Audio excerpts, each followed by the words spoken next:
স্কুলটা নেবেন পুরোটা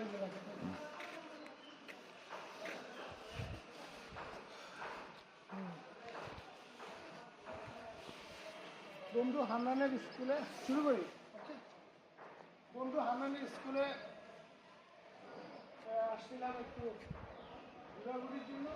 বন্ধু হান্নানের স্কুলের নাম হচ্ছে মহারাজা কুমোরচন্দ্র মেমোরিয়াল ফাইনাল সরকারি উচ্চ বিদ্যালয় এবং এই বিদ্যালয়টি প্রতিষ্ঠিত হয় 1918 সালে এবং সরকারিকরণ হচ্ছে 1985 সালের 6 জানুয়ারি। এবং বন্ধু হচ্ছে এই স্কুলের ভারপ্রাপ্ত প্রধান শিক্ষক। তো আপনাদেরকে প্রথম দেখাচ্ছি স্কুলের পুরাতন ভবন। স্কুলের এটি হচ্ছে পুরাতন ভবন। পুরাতন ভবনের স্ট্রাকচার খুবই সুন্দর এবং এই স্কুলটি বেশ বড় এরিয়া নিয়ে প্রতিষ্ঠিত এবং এটা হচ্ছে নতুন ভবন। এই নতুন ভবনের পিছনেও একটা খেলার মাঠ আছে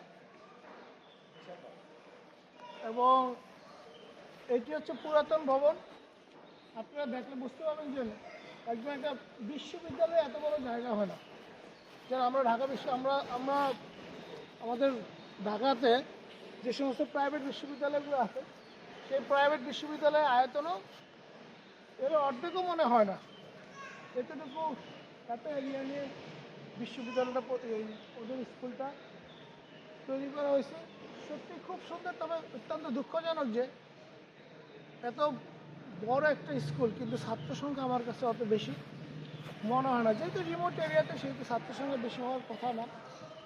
তবে এখানে যদি আমার স্যার গভর্নমেন্ট প্যাটার্নিং প্রতি ক্লাসে 60 জন করে সেই অনুযায়ী,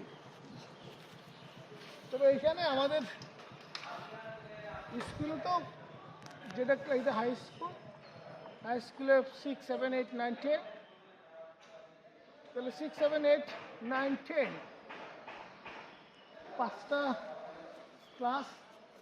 তো গভর্নমেন্টের রুল অনুসারে এক একটা ক্লাসে ম্যাক্সিমাম 50 থেকে 60 জন স্টুডেন্ট থাকতে পারে। সেই হিসাবে সেই স্কুলের সংখ্যা হচ্ছে 300 জন এবং তারা 300 জন ছাত্রী ভর্তি করাচ্ছে। তো আমরা যেরকম ছোটোবেলা স্কুলে পড়ছি অনেক ছাত্র, কি হই হুল্লোড় হইচই, কি আনন্দ, কি উদ্দীপনা, সেই পরিবেশটা এখানে পাচ্ছি না। একদম নীরব শুনশান।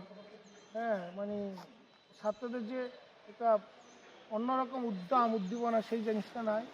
তো আমাদের সেই স্কুলের এটা হচ্ছে আমাদের শহীদ মিনার। স্কুলের শহীদ মিনারের পাশে বিশাল বড় একটা বট গাছ দাঁড়িয়ে আছে। সেগুন গাছ একটা এটাকে সেগুন গাছ বলে, বট গাছ আমি ভুল করে বট গাছ বলে বলছি। বট গাছের মতনই দেখতে, অনেক লম্বা এবং স্কুলে আরও অনেকগুলো গাছ আছে।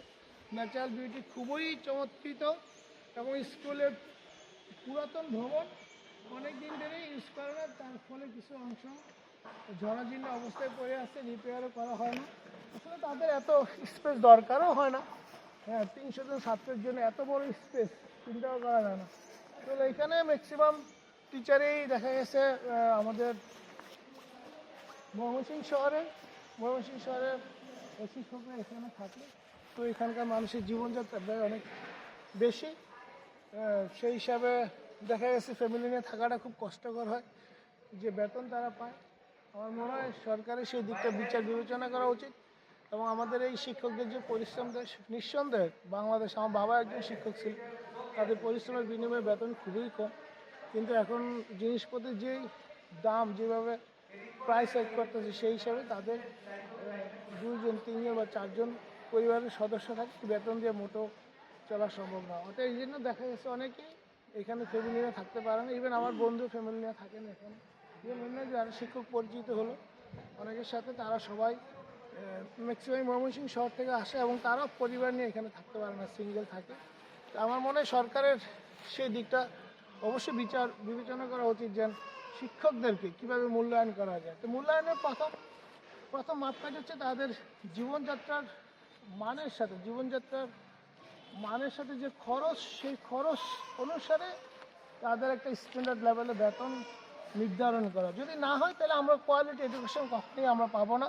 যদি প্রাইমারি লেভেলে বা হাই স্কুল লেভেলে যদি কোয়ালিটি এডুকেশন না পাই, তাহলে আমরা ইউনিভার্সিটি লেভেলেও সেই কোয়ালিটি ছাত্র পাবো না। আর কোয়ালিটি ছাত্র যদি না হয়, আমরা কোয়ালিটি হিউম্যান রিসোর্সও তৈরি করতে পারবো না। কোয়ালিটি হিউম্যান রিসোর্স তৈরি করতে না পারলে আমাদের দেশের ওভারঅল যে প্রোডাক্টিভিটি, সেই প্রোডাক্টিভিটি বাড়বে না। প্রোডাক্টিভিটি যদি না বাড়ে, তাহলে আমাদের সকলের, এদেশের যে 19 কোটি মানুষের জীবনযাত্রার মান কোনোদিনই উন্নয়ন হবে না। অর্থাৎ জীবনযাত্রার মানে উন্নয়নের জন্য প্রোডাক্টিভিটি বাড়ানোর কোনো বিকল্প নেই। আজকে আমেরিকা, কানাডা, অস্ট্রেলিয়া, জাপান সব কিছু এনজয় করে কেন? তাদের প্রোডাক্টিভিটি অনেক বেশি বলে। এবং তাদের প্রোডাক্টিভিটি বেশি কেন? তাদের সেই প্রাইমারি লেভেলে তো ইউনিভার্সিটি লেভেলে টিচারদেরকে যেভাবে মূল্যায়ন করা হয় আমাদের সমাজে, সেভাবে টিচারদেরকে মূল্যায়ন করা হয় না।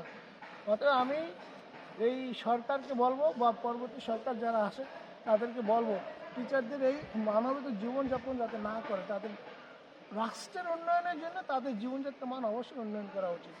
কারণ রাষ্ট্রের উন্নয়ন depends on quality human being. তো কোয়ালিটি হিউম্যান বিং যদি আমরা তৈরি করতে চাই, তাহলে অবশ্যই শিক্ষকদের জীবনযাত্রার মান বাড়াতে হবে। যদি আমরা শিক্ষকদের জীবনযাত্রার মান বাড়াতে না পারি, তাহলে আমাদের এলিমেন্টারি লেভেল থেকে যে সমস্ত প্রোডাক্ট তৈরি হওয়ার কথা, সেই প্রোডাক্ট কোনো দিনই তৈরি হবে না। আর যে দু একটা প্রোডাক্ট তৈরি হয়, তারা এদেশে থাকে না, তারা বিদেশে চলে যায়, বিদেশে যায় সার্ভিস দেয়। অতএব সরকারের কাছে আমার আকুল আবেদন থাকবে, যেন এদেশের মানুষের, এদেশের শিক্ষকদের যাতে সঠিকভাবে মূল্যায়ন করা হয়। সবাই ভালো থাকবেন। খোদা হাফেজ।